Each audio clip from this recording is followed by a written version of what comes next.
BenFlyingRetro, and I'm embarking on a quest to purchase every classic GI Joe comic from the original 80s and 90s Marvel run.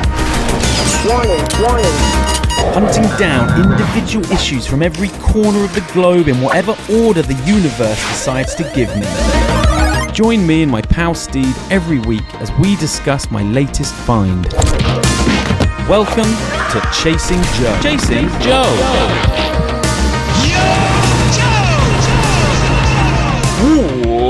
Welcome to episode 40 of Chasing Joe on another gorgeous sunny Thursday. It's your favorite Joe station in your favorite Joe city. The city by the bay, the city that rocks, the city that never sleeps. I'm BenFlyingRetro, and I'll be your guide on this treacherous adventure through comic book history. The quest for Marvel's A Real American Hero is only just getting started, my friends. Now, who's the brother down under that can help a man out with the 155? Woo! It's a hey. My goodness, Ben, I had to turn you down in my headphones, brother. You are strong today. I'm coming in hot. I like to think that opening this show is like doing Saturday Night Live or, I don't know, something like that. I have to do an opening monologue every now and again to keep people engaged.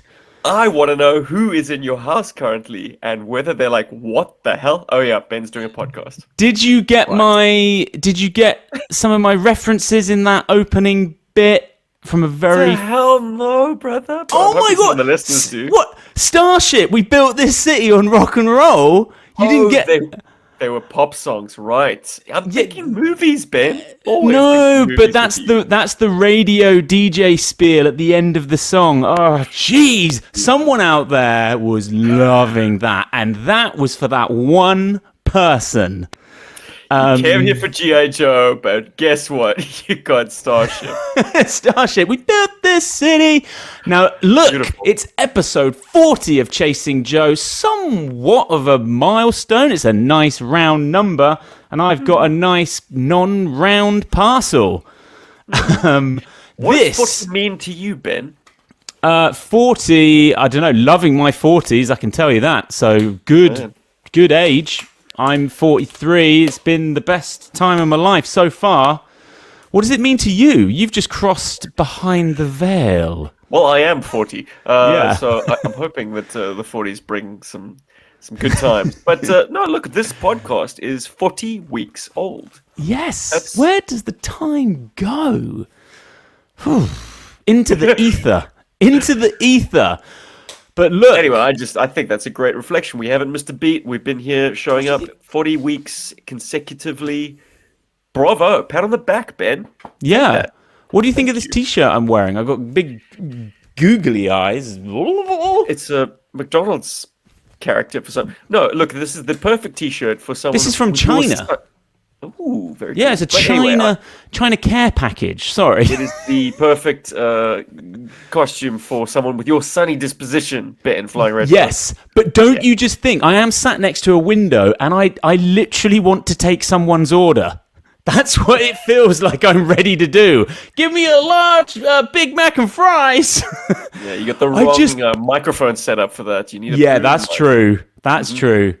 Look, Tom Donaldson, the boss himself, Springsteen 83, pulling the truck on Chasing Joe. He's drip feeding me. He's my benefactor.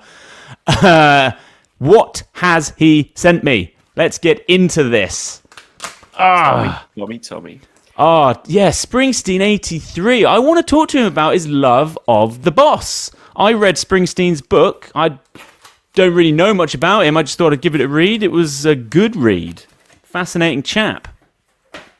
Anytime Springsteen plays on the radio, and it does play often enough because I listen to like an oldies station typically. Of course you do. Like, this guy's catalog is so good. I really do myself the favor of like deep diving it. But GI Joburg. There we go. What have we got? Issue 74. It dropped April 19th, 1988. Woo, mama!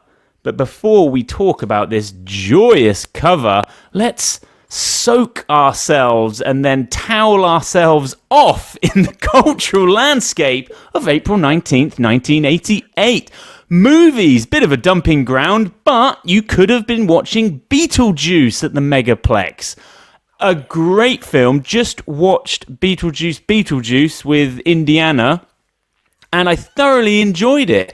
It felt like it was made in a different time. He did an excellent job of kind of that 80s aesthetic. Have you seen it? Did you catch it?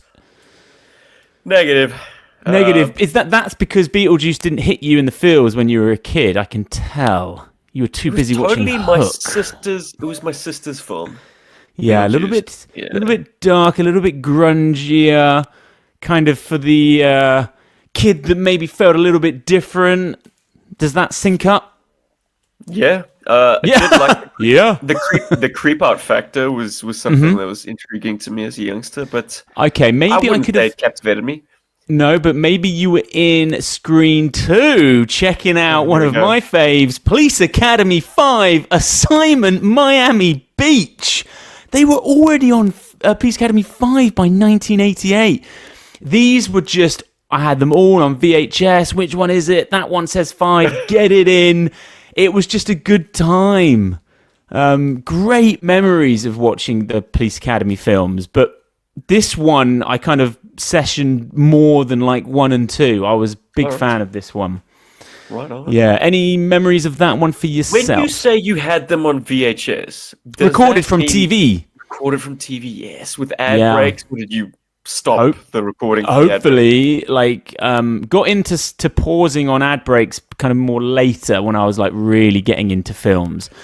But my goodness, do you wish you had those commercials now? Yeah, totally. Trawling YouTube for vintage commercials, I'm actually kind of disappointed with what I see, what comes up. I could easily double the content currently on the platform if I could just trawl my parents' VHS collection.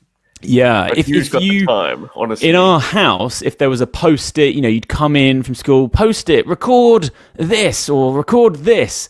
I would take care of you. Like if it was on ITV and there were ads, I'd be pausing those ads. And then when that person was watching it back, they're sort of just about to get up off the sofa to maybe fast forward. Ben's paused the ads. What a ledge. What a saint. Yeah. Billboard Hot 100. Top song was Get Out of My Dreams, Get Into My Car by Billy Ocean. That is a classic. Big fan of that song. Cold. Hollywood Comics, Get In There, Batman 422, Uncanny X-Men 232, The Real Ghostbusters issue 3. It's those are slime numbers. Time. What did they do in those issues? Come on. It's slime time. I don't know. Silver Surfer issue 14. That's your pull list. It's a hell of a pull list. Get yourself to the arcade and try and play Ghouls and Ghosts, one of the hardest games known to man. You are notoriously getting maybe 15 seconds of playtime out of your quarter or your South African pennies. Weird sense. It was a ridiculously hard game. It was just so frustrating. I bought it on the C64. Just so unforgiving. Does anyone know what the later levels of that game even look like? Because I certainly don't. I wonder, a long play of it on YouTube will probably be quite a highly watched video for that reason. Yeah, well, if you get knocked out of your armor and you're just running around in your pants, it's ridiculous. I think that Retrocade in Brisbane that closed down and was selling off all of its cabinets still has yet to sell off its Ghosts and Ghouls? It's Ghouls and Ghosts, and then there's, I think Ghouls and Ghosts is the sequel to Ghost and Goblins. Yeah. Right. A popular action platformer known for its challenging gameplay and gothic atmosphere. Yeah. Toys. It's April, so this book came out in April. Go and pick yourself up an April O'Neil. Check out the accessories included in this. a wireless microphone, a camcorder, a portable computer, and a handgun. Wow. She came with a handgun. Yeah, she came with that handgun, which is interesting. Did you have yourself an April O'Neil? I only had 2 turtles, and one of them was not even a turtle. He was Metalhead, the robot. Okay. And the turtle you did have was Michelangelo. Of course it was. Of course. April, was she a peg warmer? Might have been. Massively a peg warmer, yeah. It was notoriously, you wanted one of the main 4. They were gone in the UK. I mean, that was kind of, I even remember that was like on the news. That was like a thing. You can't get that. You can't get the turtles. You cannot get them. Well, bless my sweet late grandmother. We shall bless her. Because she got you probably the hottest one. I feel like everyone wanted Michelangelo in my middle school. That's what everyone, the funny one. Oh, this Raphael ties back in nicely to the earlier chat, because she, in addition to giving me that Michelangelo, she gave me a VHS with a recorded episode of Teenage Mutant Ninja Turtles, the first one I'd ever seen, because it came on a channel that I didn't have a decoder for. Like it was. Okay. I don't feel like people started getting into Raphael until the movie came out, and then they thought he was the cool one. But he's a very, very different character in the cartoon. Anyway, let's talk about this. Do you own it? Do you have any kind of history with it? Did you have it as a child? How have you just read it in 2025? So I'm glad you asked this question, because I do have a story associated with this book. I read it for the first time 20 years ago. That seems like a long time ago, but since this was a 1988 book, 20 years ago puts it in the year 2005. So I was pretty late to the party. The reason I read it in 2005 was this book was reprinted with a comic 3-pack of O-ring action figures. So even as late as 2005, they were still making O-ring figures, including them with a comic book. And in that 3-pack was Battle Armor Cobra Commander with a removable helmet to reveal the Fred 7 head. Yeah. Nice. Yeah. Zartan. I mean, he doesn't have much to do in this issue, but since he is a key figure in the Cobra Civil War, i.e. the guy who ends the Cobra Civil War, he was included with a quiver, some arrows, and a bow. So he's ready to go. Dude, play it out. No vintage Zartan had those accessories. So yeah. Grateful for that. Okay, also, he used the classic Zartan body with a new head sculpt to make him more comic book accurate.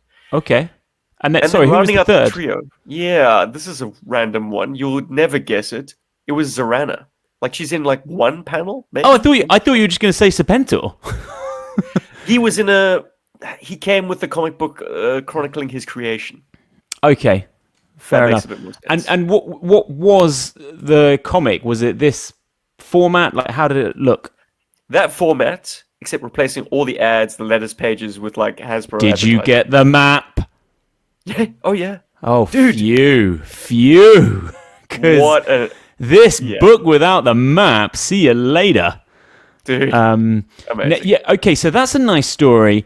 Now, my story of reading this run than this specific issue was at the back of my garden. Kind of had like a wall, and then we'd have like our bit where it was a bit more grubby. My mum hadn't done flower beds, and that was where we do all our GI Joe play.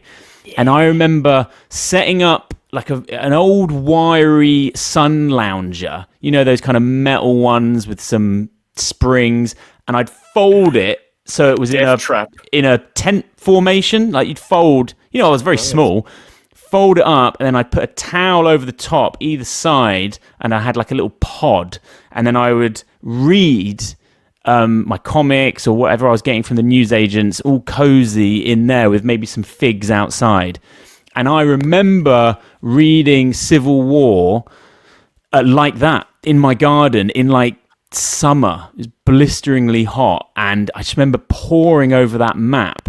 But it could have been reprinted in something else. I can't remember if Chief had lent me them or Anyway, I just remember poring over that goddamn map. I was obsessed with Cobra Island, and then trying to like actually make Cobra Island and have a moat around it and stuff. It's smaller than I imagined. They do include a scale reference in feet, which is bizarre. Yeah, but I'm glad it's not. Like, I never... Is it smaller than you imagined? What? Well, I'm trying to think of an island that The fun thing about its size is that, I mean, just flip back a week to... You can walk around it. Yeah, there's an insertion team, Crimson... October Guard and Joe's that are able to like walk the island basically. Yeah. Cover the distances quite handily on foot. Yeah, 3-4 miles, 5 miles, I reckon, around that thing. Sure. Now look, let's just do some housekeeping. We are at episode 40, running total, spent £194.46, 263 USD. 11 donations from you, the beautiful viewers. Can't thank you guys enough. This week I'm thanking Thomas Donaldson, Tommy D, because you guys are really helping, and I wasn't expecting any help, so it is very welcome. Now, what do we think about the cover? Multiple scraps happening. I've got in my notes, I really like how Serpentor is right up in our grill, right in the foreground by the barcode. There's no focus rack to be found, so we can see Hawk and Destro involved in some brutal hand-to-hand combat. Very visceral, the way that his hand is just on his faceplate there. It's a great cover.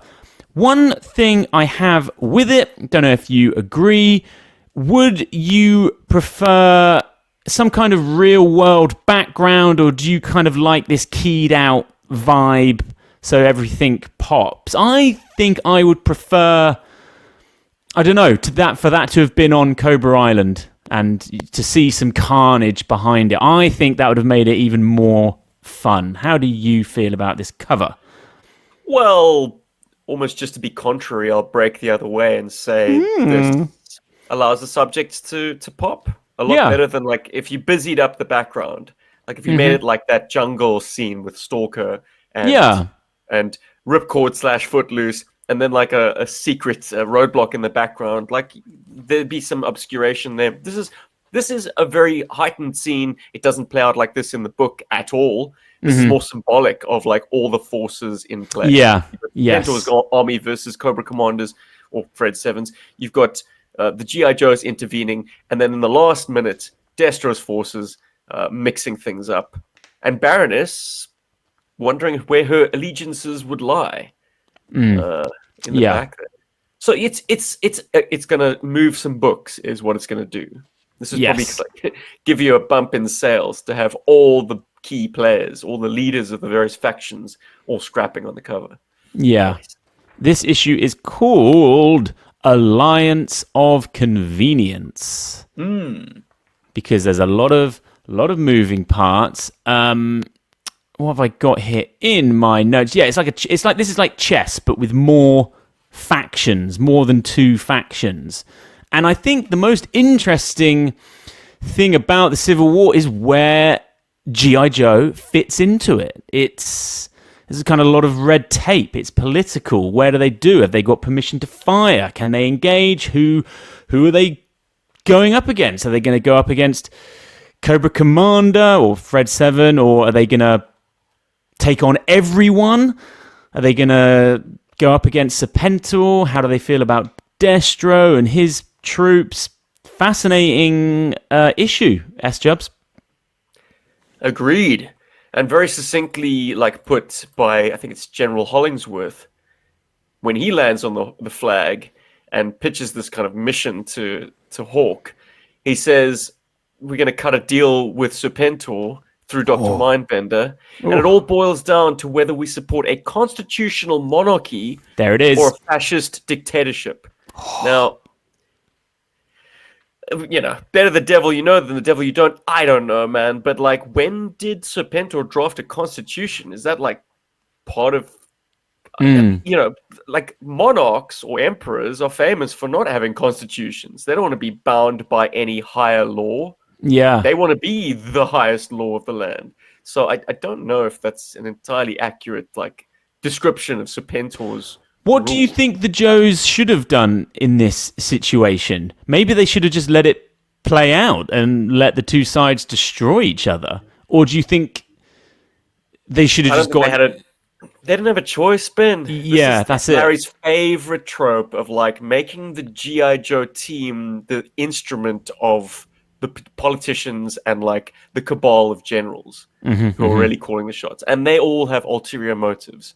It's just GI Joe that has to pick up a rifle and head to the beaches. Yeah. Now, do you feel like Fred 7 in these early pages is utterly out of his depth with battle strategy and large-scale military tactics? Does he know what he's doing? What's his experience with commanding this many troops? I mean, he was a Crimson Guard, yeah? Guardsman. So out of last issue, something that I wanted to mention was like he takes on this kind of Tony Stark Iron Man type of persona. Because in that issue, robotics. Saying, like, I was tinkering with a second suit of battle armor, strength enhancements, whatnot. Like that's his area of expertise.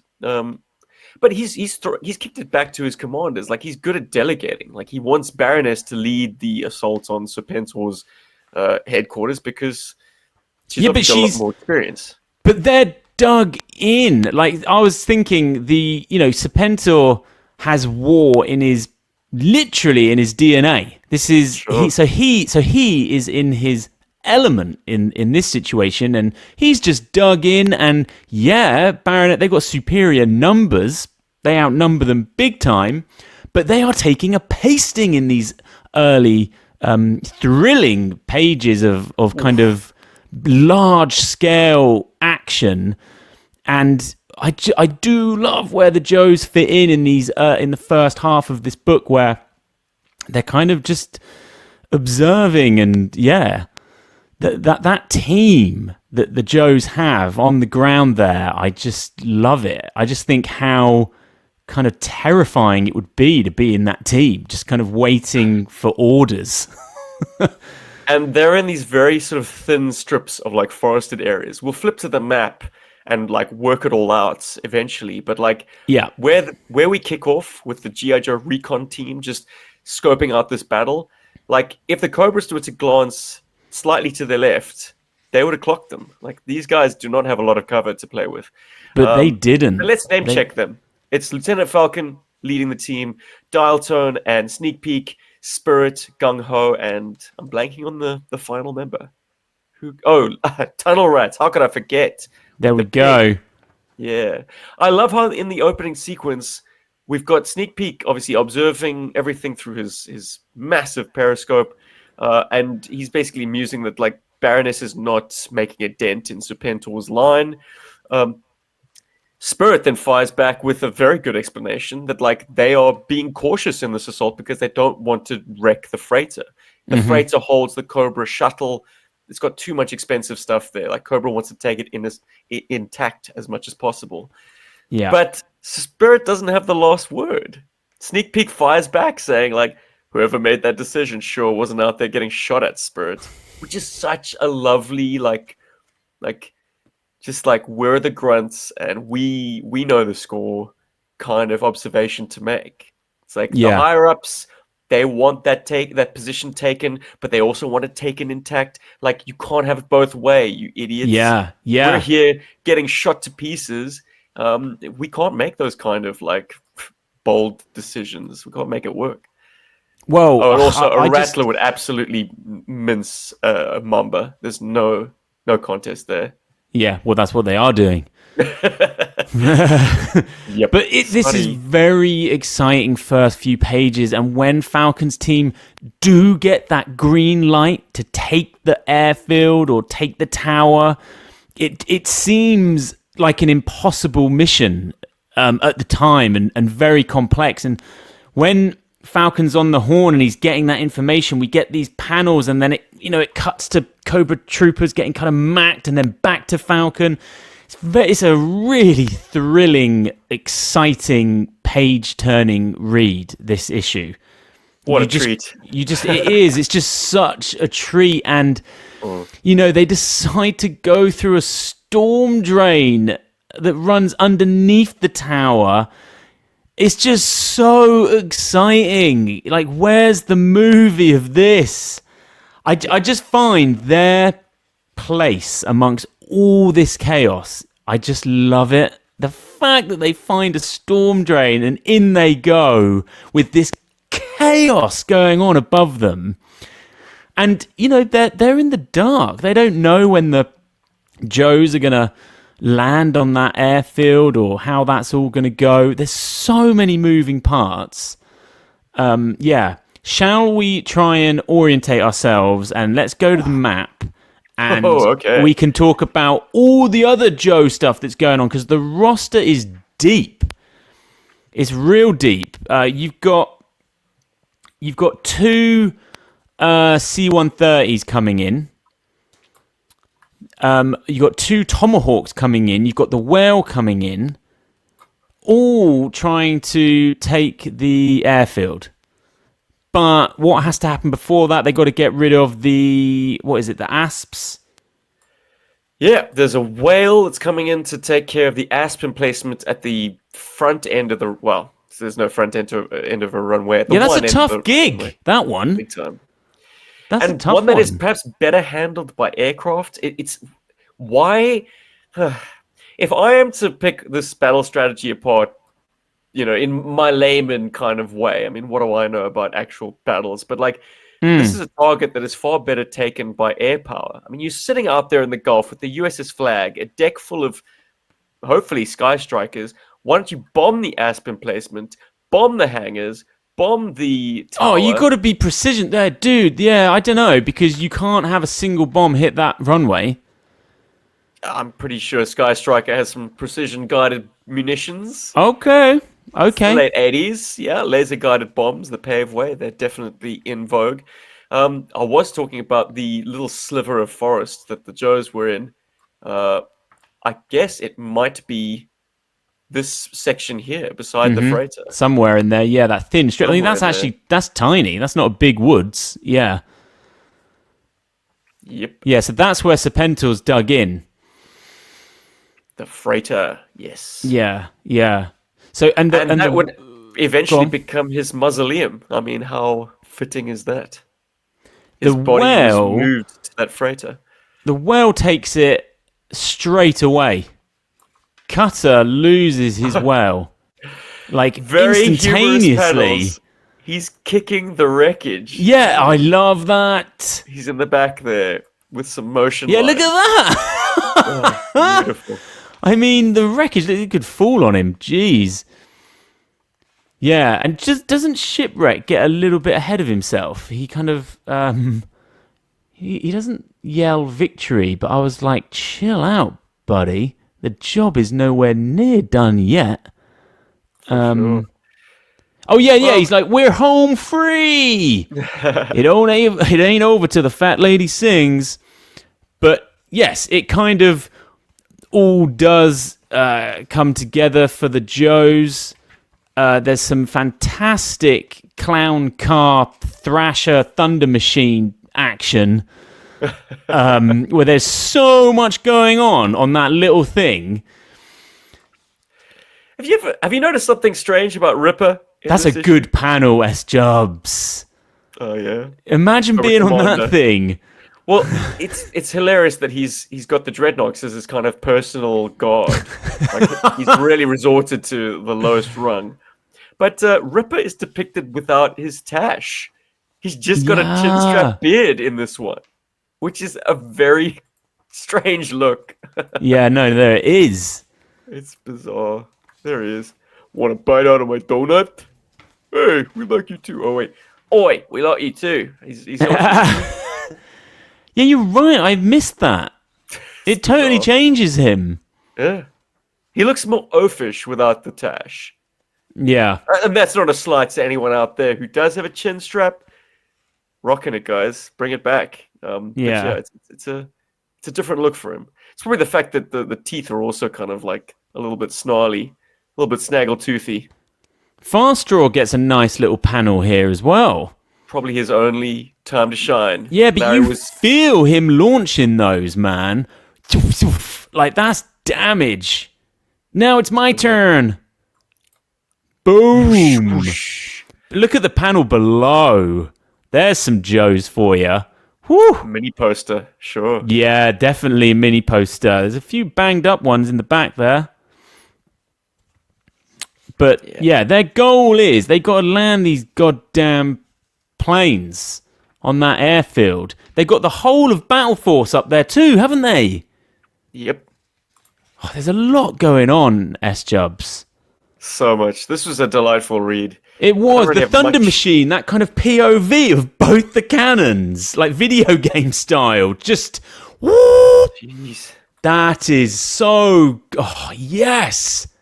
Now, who tells him to do that? Fred 7, yeah. Make this Thunder Machine useful. Knock out that C-130 and block that runway.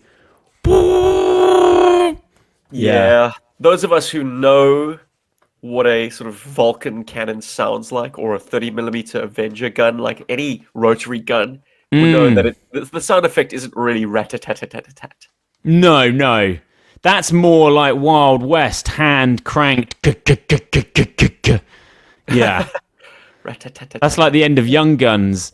And we get a lovely, iconic panel, which is one of the great GI Joe covers, where Serpentor does come out of the freighter, and he's got Baroness tied to the front of the Hiss, and it was another Saturday morning Chief cycling over and throwing that on the table and saying, look at this, and my mind was blown. I was like, what is going on here in this Civil War?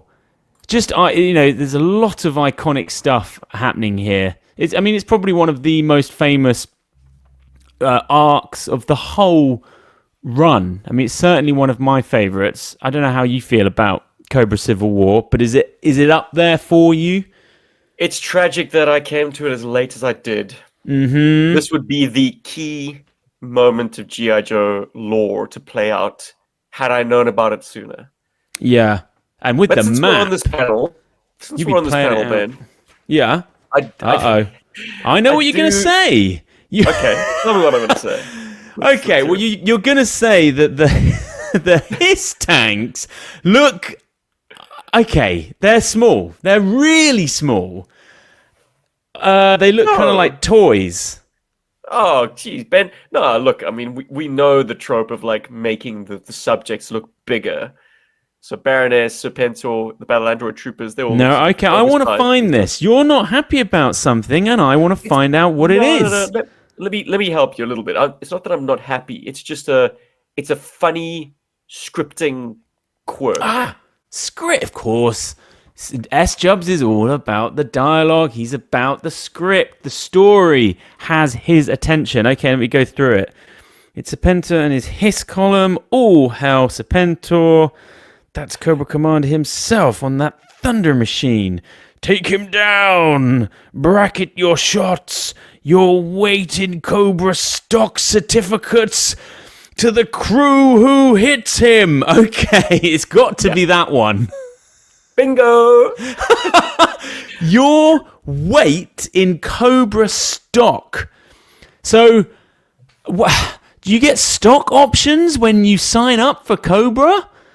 I guess Cobra's a listed company. They Extensive enterprises, surely. I would love to have some stock in Cobra. Or would I? Would the Civil War have not tanked that stock? Anyway, I think we are perhaps overlooking the fact that he's announcing this very loudly. Yeah. So his tanks crewed entirely by battle android troopers, my friend. Yeah, there you go. That's what he's not happy about. What do they care about stock options? And this brings... They are the stock options. Exactly. They're merchandise. Yeah. Assets. There you go. And I mean, what do you feel about bats having an almost sentient nature? Like they can have a tete-a-tete. They can actually No, like I don't like communicate with that. you. Like there's a bat that No. comes in and like gives a report at one point. I'm No, like, because I never played them like that. They're not, they're a blunt instrument, if you ask me. You can program them. Sure, he can hold a radio pack, but then it's the radio that you're talking to, not the bat himself. Like he walks in on Serpentor and the twins saying, Serpentor, a relay call from mainland from Dr. Mindbender, and then gets his head blown off. But like... Yeah, I think the kind of the intimidating, scary thing about bats is more their numbers and their kind of just they just keep coming. Like I don't really, yeah, they're not individual. They're blunt instruments. If you ask me, for sure. I don't think they have any kind of AI or sentient stuff going on. For me, anyway. Well, maybe there was some confusion. If anything, they're early robots. You know, these are like Yeah, look, Larry's own file card on the subject like posits them as like just bipedal drones. You know. Yeah, I want to see them malfunctioning more. They're kind of glitchy. Like yeah, like. Sure. Look, anyway, my theory is that maybe it was just a scripting disagreement with the art. Like, yeah.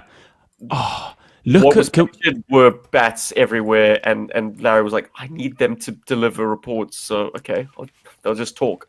Okay, look, one of my favorite, the panel after the one with Baroness tied up, the Thunder Machine on two wheels with just like a plasticine ball of bodies on that thing. It's just great.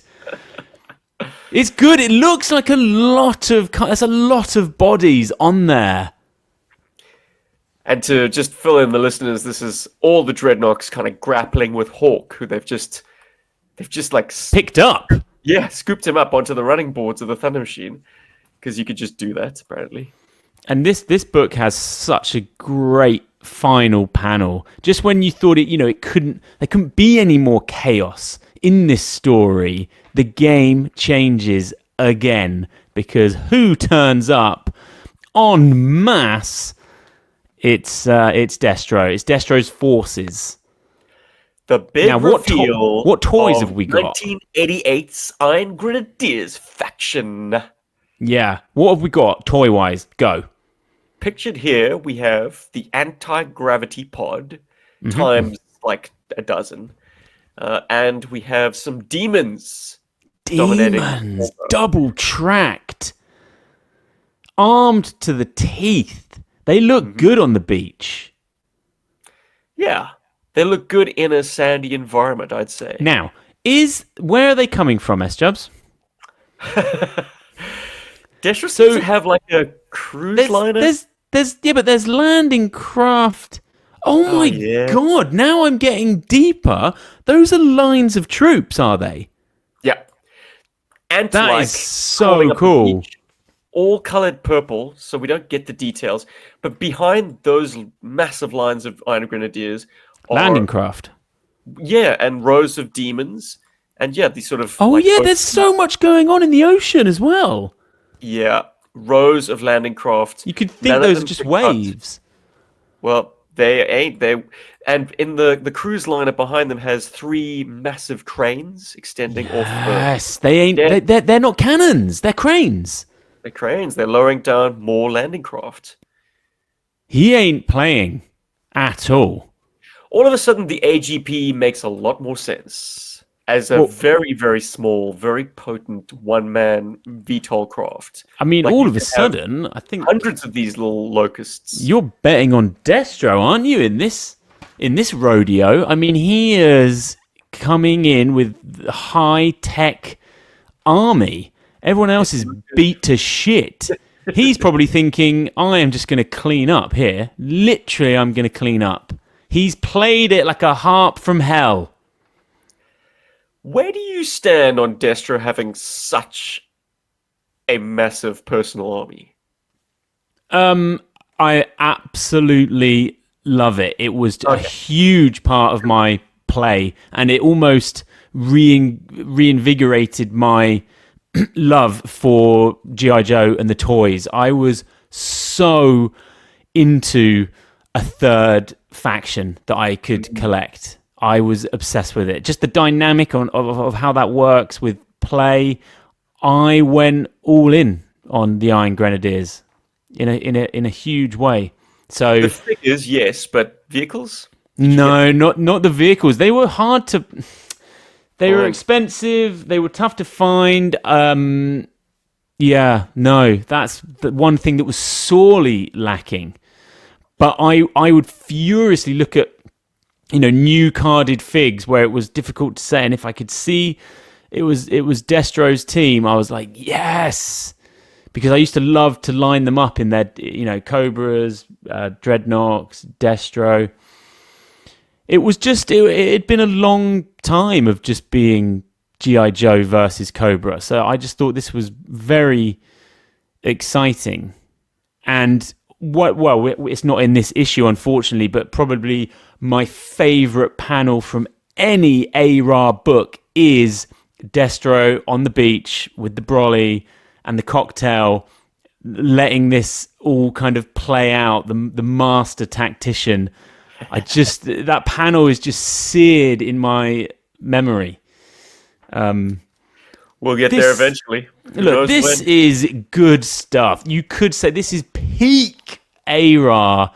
It's all coming together. Larry's clearly having the time of his life writing this stuff because, they've been building up to this for a while. So the payoff just does not disappoint, does it? The Cobra Civil War is just such an iconic story arc. And I'm thinking this is the first time Chasing Joe has covered it, I think. It is, isn't it? A core issue of it. Yeah, I think it is. It doesn't span many issues. Whereas I feel like GI Joe of today would stretch this out into like a year's worth of issues. Oh, yeah, and some, I reckon. Yeah, the Cobra Island Civil War, it's not blinking you miss it. It's significant, and its repercussions are felt. But the actual conflict wraps up a lot quicker. In fact, it's the next issue, isn't it? Yeah, crazy massively. But let's just give some more praise to our boy Ron Wagner, cover artist and interior artist on this issue. Vehicles are spectacularly done. Characters look great.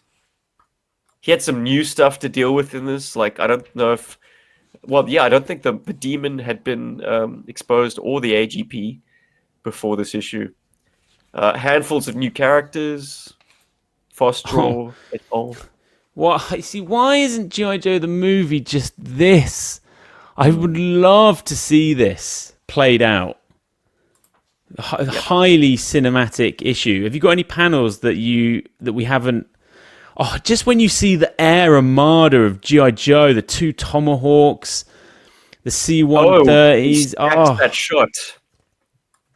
Yeah. So good. Everything lines up in that moment. He's got the C-130 stacked. He's got the Tomahawks. You could just hear the music, the tension. You could just hear it, man. Oh. Way down at the bottom, you can see the whale buzzing along the waves. Yes. Beautiful. Oh, I want to film that. Let me direct it. Did you catch when Baroness has failed and her maggot team has been wiped out, how she's making her reports back to... Where is it? I've lost the page now. What, when she asked for the Televiper? No. For a direct line to... Which bit are you talking about? Oh, gosh. So her force has been defeated. There we go. Serpentor is breaking out with his tanks from the freighter. All the maggots are just strewn about. All her forces are lying wasted. Oh, lovely detail on what a Cobra Trooper's like blue body condom would actually kind of functionally look like. They've got like cuffs and stuff. Because famously, like the blue shirt is like all in one blue onesie. There's no like breakup to where his gloves would be. Yeah. But Ron has cleverly detailed that. Anyway, my favorite detail. Baroness is making her report to Serpentor over the dead body of a Televiper. You can clearly see the bullet hole through his helmet. But the best detail of all, his transmitter device. That sort of wicked cool, like, jumbotron. Still broadcasting. It's propped up on his body and pointed at Baroness. Yeah, she's done that. She's making her report into this thing, which she's hastily just kind of like propped up on the dead body of the Televiper who wielded it. Yeah, that is badass. I absolutely love that. I think some of my favorite panels are kind of Carnage panels. The one with the blue shirts just getting annihilated early on. Kind of sort of intercut with the difficult phone conversation that Falcon's having. Just you can just imagine that being spliced in like a 2-second quick cut. Just the absolute carnage of what is happening there. They're just getting their asses handed to them. It's just brutal. Just think about how many blue shirts would have died there trying to freaking take Serpentor. Just brutal. Even the Joes watching, I think, kind of like what you're saying. It's like, I mean, no one really it's just, they're Whoever's all grunts giving these orders isn't down there getting shot at. Yeah, sure. The one guy's getting absolutely riddled, so he's like falling back quite dramatically. And then there's a guy in the sort of mid ground who's just slumping over. He's taken one straight bullet. That's it, man. His day's over. His war is done. What about the mainframe and Lady J and Flint? This is the one big one, and I'm missing it. Shame. Yeah, shame. But, I mean, you can't fault Keelhaul for observing that, like, you'll get your chance before it's over. Mark my words. Yeah. Stick around. These guys are going to be going in the next wave. Something else that I'd really like to draw attention to, and it only occurred to me in this read. I mean, we see a lot of vibrant panels up front because of all the explosions. But the truth of the matter is, this is all taking place at night. Or in the wee hours. This is before sunrise. You can see stars in the sky. So Falcon and his team are observing this as a sort of a night skirmish, or maybe like just before the dawn. I mean, the best time to make any assault is just before dawn, because people are starting to really get quite weary. I tend to make my assaults, just before breakfast, There you go. Yeah.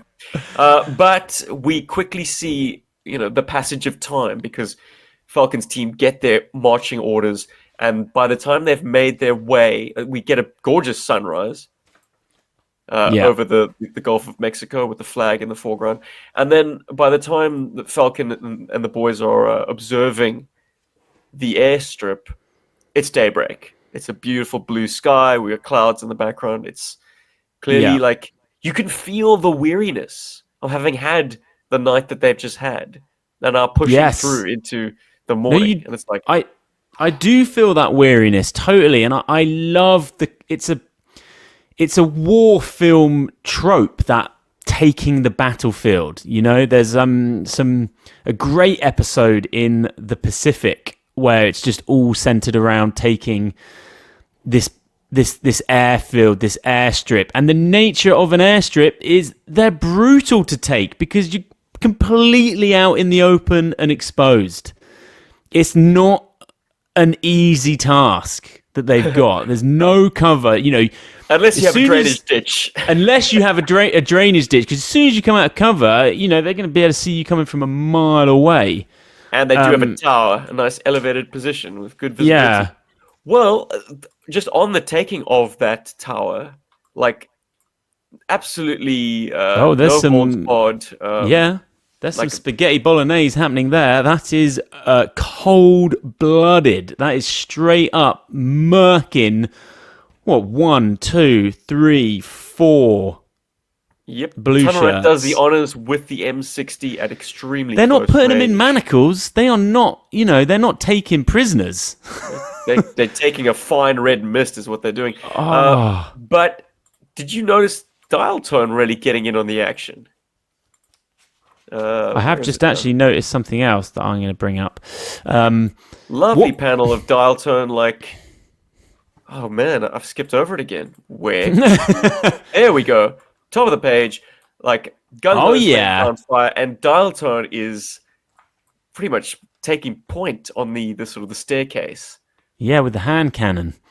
Lovely to see the techie guys also holding their own in a combat situation. This issue is missing something, though. And I think, look, they got to pay for this. But look, we are getting this in the center. And it's like, no, we could have. Where's the double page splash of the whale hitting the beach or something? I just don't want Goonies 2 and Top Gun and Konami right now. There's a time when I do, but it's not now because I'm so thrilled to be reading this. Oh, nice Rambo ad there. That kind of fits. Wow. Yeah. It's just a great issue. Yeah. Thanks so much to Tom Donaldson for sending me this one. I didn't have to hunt this one down. It's minty fresh. So this is where is this for you? This is in Cape Town. Yeah. I think I've got, apart from the reprinting, I've actually got 2 copies of this. That's what I was going to say. So your main copy isn't the one that came in the 3-pack? Well, yes and no. I mean, it's a very minty copy. And also, it's got a kind of a glossy paper. I would have liked more of that. I would have liked more. I bought some Shadows of the Empire, like IG-88 versus Boba Fett, and they came with a comic, a huge blister pack, quite exciting. But it does layer up your play. It is fun to have a comic come with an action figure. I do think, I'm not saying there's a market for that now, but it's a fun memory. I don't have too much other sort of experience with it apart from those Shadow of the Empire twin packs. But this one that you're talking about sounds incredible. I'm going to be Googling that. I just want to see the visual of how that's all laid out. I can sort you out in a minute. 2 packs, 3 packs. That is all very, very exciting. Any action figure that was sold in anything that looked different from just your regular carded figure was always exciting. I'm trying to think GI Joe like buying experiences where it was different. So YoJo.com has our back on this score because sadly 3D Joe's only deals with the classic run. Oh good, there's some nice artwork there on the bubble. The photo is sadly a bit blurry.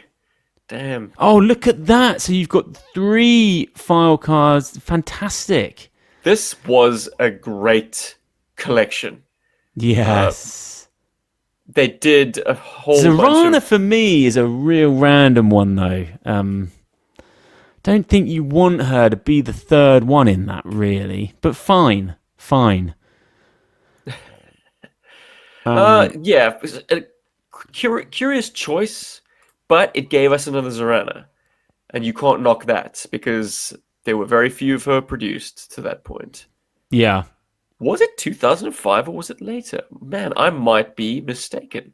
2005, I was in the process of moving to Australia, where you are now, my good man. But look. Good boy. Maybe this was 2004. I think we've discussed the heck out of this issue. It was a thrilling read. I'm probably going to just go to the beach right now and read it again, because that's the kind of guy I am. Yes, sir. It's sunny in Bournemouth, and that is a good beach read, actually. I like to sort of pretend I'm there. I could really immerse myself and pretend that I'm on the shores of Cobra Island. I like the look of this little beach to the west. It's almost like this would be my private beach. Get the map up. It needs a name. They just call it beach, but that cove on the west side, that needs a name. I think that is where the October Guard. Yeah, that's your main insertion point. I mean, surely Cobra's defenses there would be huge because that just makes sense to land there. And also, look, S-Jobs, it's a straight shot to the amphitheater. I was about to sign off, but why is there not some kind of open world GI Joe video game where we can explore this whole island? It would absolutely be a key location. Look, GI Joe is not the kind of IP that attracts a AAA kind of game title. We've heard talk that Hasbro's games team, whatever, there's the sort of electronic game studio, is working on a Snake Eyes AAA title, and there've been some drip feeds of developments on that, but nothing compelling. Yeah. So I mean, look, I think we know when I see it. It ain't. This is not happening. We are not going to be able to run around playing COD. I mean, you've got more chance of this being licensed out to something else like Fortnite, or I don't even know if G.I. Joe's big enough. I know that Fortnite had some kind of Snake Eyes skin maybe when the film was out. I'm gutted that I missed that, to be fair. But yeah, maybe Cobra Island will be put in something else. I don't know. One day, S-Jubs, me and you might be able to strap on our VR goggles and we can go for a walk around Cobra Island. But until that day, we'll just have to make do with communicating like this. I have been at BenFlyingRetro. You've been watching Chasing Joe, episode 40. You can find me on Instagram. You can listen to People Who Play. That's a show I do with the good wife, Emma. We talk about parenting, playing, all sorts of things. Check it out. It's a mighty fine show. Drops every Wednesday on Substack. S-Jubs, the good people, they just sit right where they are because they've already found you. You can't Look, I don't overlook the possibility that people could be here for Chasing Joe and Chasing Joe only, and that's cool, man. And if you are, I salute you. Yes. But, yep, GI Joburg is what I do. So fine. Cool. Until next week, Cobra!